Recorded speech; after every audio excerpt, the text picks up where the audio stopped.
Hey everybody, how y'all doing? Are you a-okay? In your neck of the woods? What up? What up? Manners and respect, man. Are your girl, Debbie from Down a Yard. Welcome you all to the Jamaican kitchen. Welcome once more. It is the Jamaican cooking journey. All you who are new right on over here, special welcome.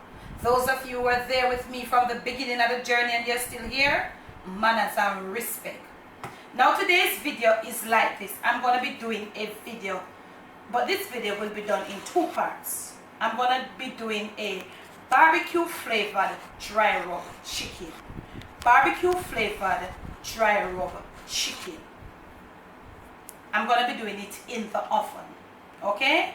So we're going to be doing the rub, and it's here family, it's bothering my nose. So we're going to be putting together the rub, showing you what I'm going to be doing and show you how we are going to do this thing. So in part one here, we'll be mixing the rub together and putting it onto the chicken and leave it, for a little time. So in part two, it will be mostly like the oven part of it, okay? Because I'm doing it in two parts because I want you all to get it. It's going to be really beautiful when it's finished. So in order to get your one, you get your one finished proper and have that beautiful look, I'm going to be doing it in two parts. Now first and foremost, we hands are clean, so you're going to need some chicken. But the chicken there, I'm going to be using mine in halves and quarters, preferably. So you want to get this chicken all dry because we are going to be using some olive oil or some coconut oil or any oil that has a little gum. The olive oil have a little stickiness. Also coconut oil. When you get the right coconut oil, you have it too. That gumminess. So coconut oil. I don't have coconut oil, so I borrow some of my medicine because I use olive oil mostly as medicine, as I told you before. So I'm using some, but coconut oil will be beautiful here because it has more flavor than olive oil. So you want to get your chicken all washed, drain, and then you want to dry. So let us go. So I'm using here 2 halves and 2 leg quarters. So I'm going to go finish and get everybody dry and come back. I soon come. Okay, now family, we are back. I see if I can attack this thing. You're big and serious. Hope you're all in on it. Now I have here my olive oil. I have here some. Remember when I did that video, we're going to leave the link for you, the dry rub, and that one was for pork. So right here I have some Montreal grill meats, chicken season, and I told it was all dry herbs. This is me use it all the time. This is some ginger powder. This is some coriander powder. This is some chili powder. This is some paprika. And over here,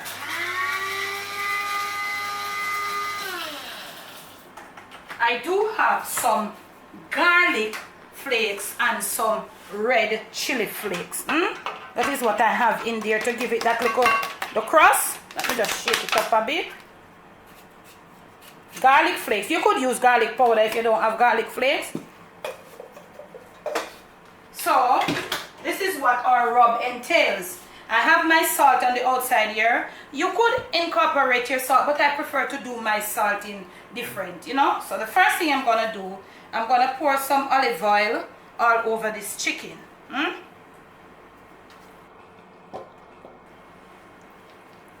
The olive oil here over the chicken is to enable the rub to stick to the chicken. That's the purpose of the olive oil right here.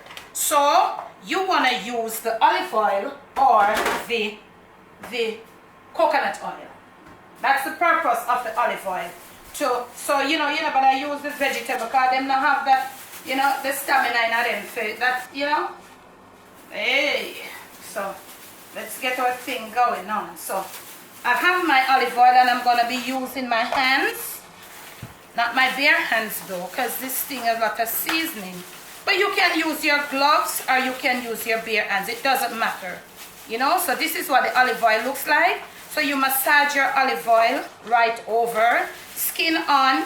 I wouldn't suggest you. Some people want to remove them skin, but I don't think if you remove the skin, you would get a proper, not really a proper, but that finish that we're looking for, I don't think you would get it. Now I'm going to be oops, putting on my salt. But I don't think me gone overboard. You know, cause this should be good with a little more. Just got away there. So you could incorporate your salt in your dry rub, okay? But I prefer to use my salt, you know, on a different level. So I think I would want a little more too, depending on the amount of chicken that I had. I don't know how we think salt. You see what I say? Okay? So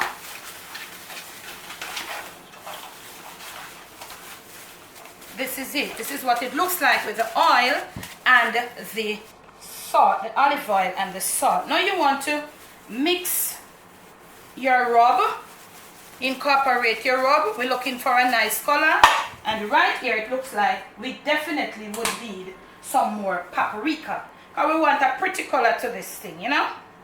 So we're putting a little more paprika. I'll leave for you in the description, and remember, leaving measurements in the description, family. The measurements of the seasoning you use goes with the amount of meat you're doing. So that's why I'm always telling you, say, feel your way around the kitchen with some of these things.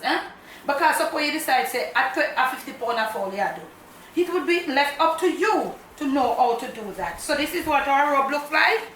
Yeah. So we're going to put it on a little at a time, a little at a time. And we are going to start rubbing. We want to put it on a little at a time. And maybe, depending on the color of your paprika, you might have a redder chicken, or maybe we would take a little more chili powder. Let us go get a little more chili powder, family, because we are looking at pretty nice rub. Okay, family, I am back, and you notice my rub have a little brighter color. I did not use chili, it was cayenne pepper, but you could use some more chili, you know. And let me tell you, each brand has its own color. That is what I noticed. Each brand of these stuff has their own color.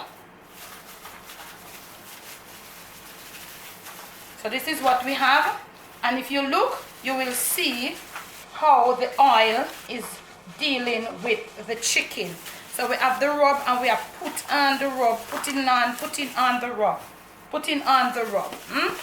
We're going to finish. You got the idea of what we're doing? You have gotten the idea of what we're doing, or what we will be going, or what we will be doing. So you want to go now, finish your rub. So we're going to finish this and come back. We're going to rub it in some more, rub it in a little more. And when we return, you'll see what got happen. I soon come. Okay, now family, we have finished. So you want from back to front, you make sure this thing is properly, you know when you look, you see some part not get it and some part get it. So what we're going to do now, we're going to leave in, put them down with the skin side up, you know. And as I say, your brand of cayenne and your brand of dry seasonings will, maybe you will end up, not maybe, definitely you will end up, most people will end up with different color, because each brand has its own color finish. Okay, so we are gonna go now, clean around here, and we're gonna cover it loosely with just a little piece of plastic wrap. Okay, so within another 10 minutes you want to go come now and continue, you know, just massaging, still massaging, that all of these little, you know, the olive oil, after probably another 15 minutes will just dissolve all of these powdery look and all of that. So we're going to leave it, and this is going to be the end of part 1. When we return in part 2, normally when I'm doing chicken like this, you would see me put some slits. You haven't seen me put any, but we'll show you. We'll be putting some, we'll be adding some extra juices, liquid, but something with like a flavor. Okay, so when we return in part 2, that's what we're going to be about. This is the part 1, putting together your rub, making sure that your chicken is dried properly, olive oil and salted, and you rub it in. And probably you could leave it in the bottom of your refrigerator for another 2 to 3 hours, or you could leave it overnight. This won't be 2 to 3 hours, probably another 45 minutes, and I will be back with part 2. Okay, I soon come.